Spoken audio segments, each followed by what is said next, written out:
What if the best way to build a new space station was to begin with an old space station? The ISS may be running short on time, but for its last great purpose, the station could act as a platform to build the future. This is the space race.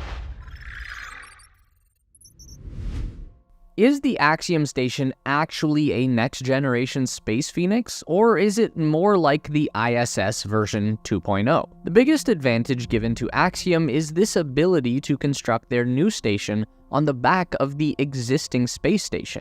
Axiom will be the first and only private company allowed to dock their own module to the ISS. That is happening in 2026, and then each subsequent year, Axiom will deliver an additional module until they've literally built a self-sufficient space station that can simply kick off from the old one like a baby bird leaving a nest, except in this case, the nest is going to plummet into Earth's atmosphere and incinerate. Now, that begs the question, how come this one company gets such a sweet and exclusive deal? The thing about Axiom is that they are kind of like the Nepo baby of private spaceflight companies. So, most of these new generation aerospace startups are founded by strapping young lads who are eager to change the world and rewrite the outer space playbook.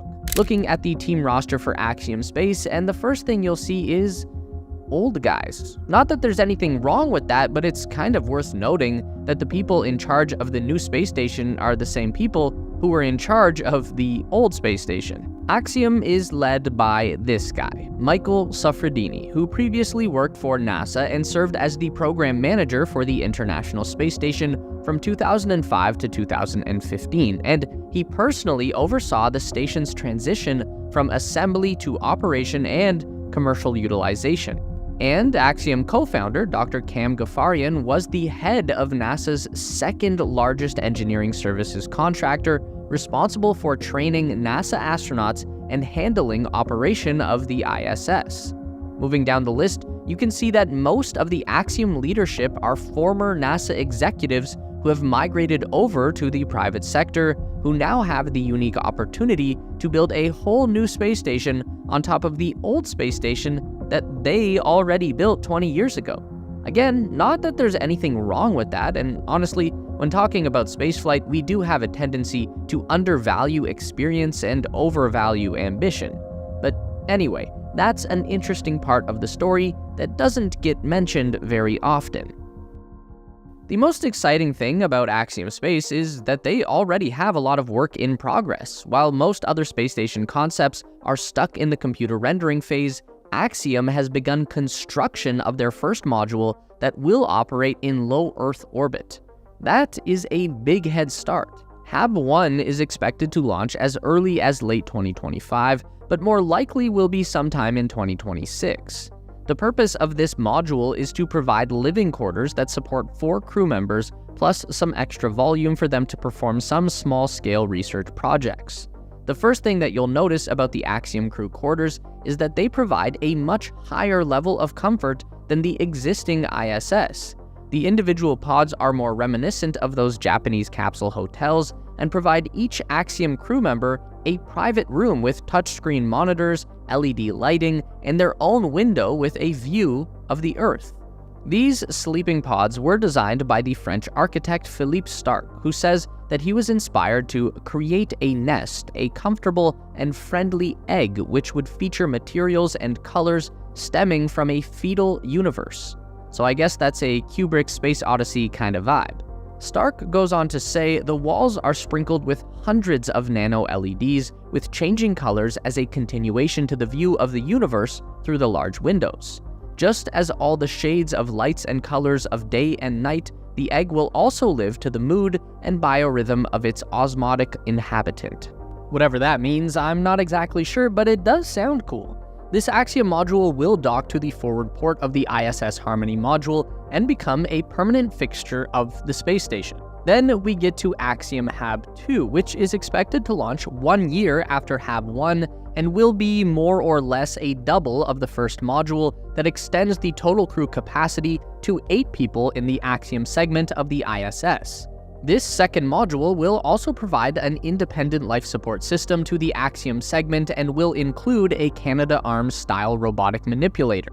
The Axiom research and manufacturing facility comes next. That's going to dock to the side port of HAB2 to start forming an L shape, and the idea with this one is to provide access to the unique microgravity environment of low Earth orbit as a platform to conduct innovative research, product development, process improvement, and manufacturing. The next one isn't so much a new module as just a really cool accessory to the Axiom segment. Their Earth Observatory is basically a glass dome that can fit an entire person inside. It's going to be mounted to the underside of HAB2, and it will allow for a nearly 360-degree view of the Earth and outer space. The finishing touch of Axiom Station is going to be a power thermal module. This serves as an extra storage and payload space, but more importantly is going to be linked into Axiom's dedicated solar panel array to power the segment and handle climate control. With these 4 modules and one extremely fancy window, the Axiom segment of the ISS can now detach from the main station and operate as a standalone platform. So this Axiom Station concept is one of the top 4 commercial space station concepts that NASA is backing with their financial support. They've also handed out development contracts to Blue Origin, NanoRacks, and Northrop Grumman to support the creation of additional low Earth orbit destinations. And like we said earlier, Axiom Space is the only company that's been granted the very sweet privilege of piggybacking their station development on top of the existing ISS. NASA needs to ensure that they have a future platform for operating in low Earth orbit. The ISS is already stretched past its best before date, and they are really looking at 2030 as the time when it will finally need to be decommissioned and deorbited. So NASA is ready to embrace the commercial space industry, but at the same time, they kinda need to make sure that their own interests are being given priority. No one knows how someone like Blue Origin is going to run a space station. It's gonna be a brand new frontier. In Axiom, NASA sees themselves. Literally, Axiom is NASA. These are the same people who were in charge of the ISS in the last decade. Now they've traded in their public sector careers and gone private to carry that expertise on into the next decade. So we know that NASA and Axiom are going to get along fantastically, and that's obviously why Axiom has been trusted enough to jump straight into operating on board the ISS in tandem with NASA. Axiom's senior director of in-space solutions explained this in an interview earlier this year. He said, quote, "We're working with NASA to make sure that we follow all the requirements that the ISS has today so that we can build our models for the future to those requirements."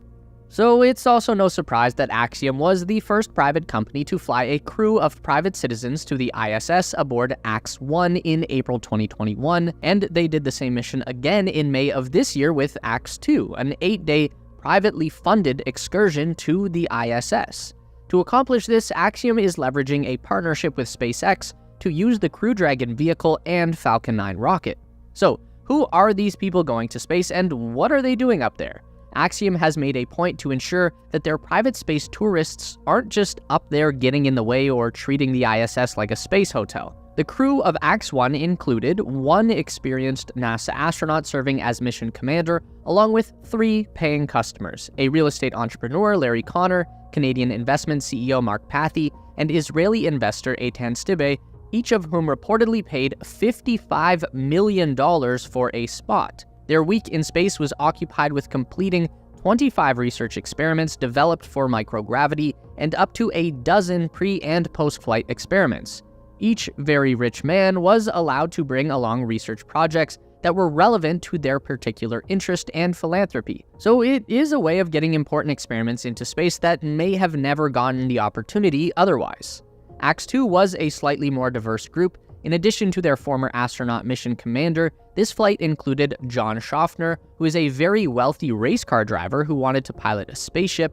But this flight also brought Ali Al-Karni and Rayana Barnawi, who are members of the Saudi Space Commission. So these private missions are actually helping to expand international access to outer space, which is pretty cool. And Axiom themselves actually get to learn a lot from these week-long excursions to the ISS. They are using their customers as test subjects to monitor the effect of life in space on, I guess, what you might call normal people. So astronauts are basically the top 1% of human beings, ultra smart, ultra capable, physically fit, healthy, disciplined. They have the right stuff, as goes the term coined by author Tom Wolfe, who wrote the book on the Apollo program.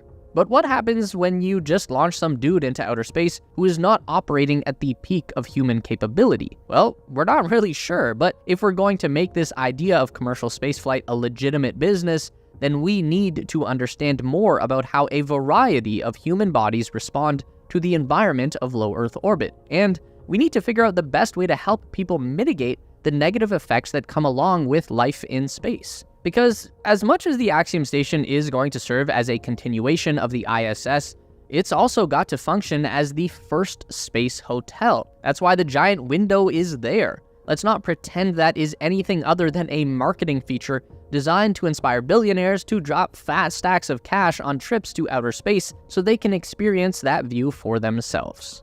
Meet us back here every week for more updates on everything aerospace industry and interstellar exploration related.